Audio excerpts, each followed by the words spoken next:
Hello বন্ধুরা, বরাবরের মতো আমি মুজাহিদ আপনাদেরকে শোনাবো পৃথিবীর শেষ সীমানা সম্পর্কে।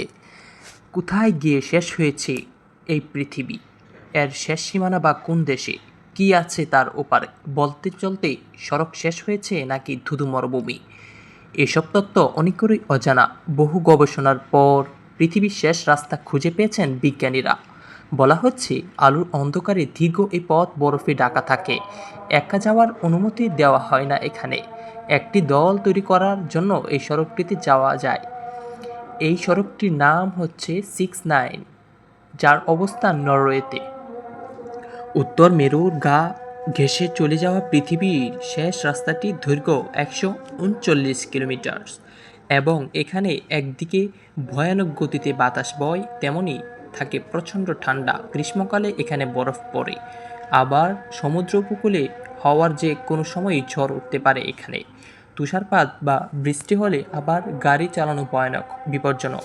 তো বন্ধুরা, এখন আপনারা ভাবতে পারেন পৃথিবীর শেষ সীমানাটা কোথায়। এই রাস্তা দিন রাতের হিসাবও সম্পূর্ণ আলাদা। এখানে শীতকালে 6 মাস অন্ধকার থাকে এবং গ্রীষ্মকালে সূর্য একটানা দেখা যায়।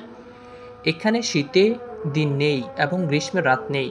এখানে বছরের 6 মাস দিন আর 6 মাস রাত থাকে। এই একটানা তাপমাত্রা শীতকালে -43 ডিগ্রি সেলসিয়াসে, গ্রীষ্মে 0 ডিগ্রি সেলসিয়াসের কাছাকাছি থাকে।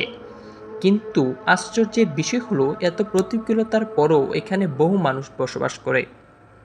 1930 সাল নাগাদ নরওয়ে সরকার 69 হাইওয়ে তৈরির কাজ শুরু করে।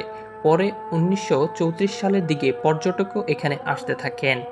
রহস্যের ঘেরা এই সড়ক ভ্রমণ পিপাসাদের নেশা আরও বাড়িয়ে দেয়।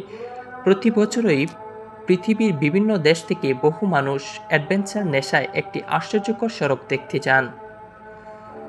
বন্ধুরা, এখন তুমি ভাবতে পারো এই সড়কটি কোন দিকে রয়েছে। আমি এক্সপ্লেনেশনের মাধ্যমে অনেক কিছু বুঝিয়ে দিয়েছি। আপনার ভিডিওটি একটু ভালো লাগলে অবশ্যই ভিডিওটি শেয়ার, সাবস্ক্রাইব, লাইক করে দিবেন।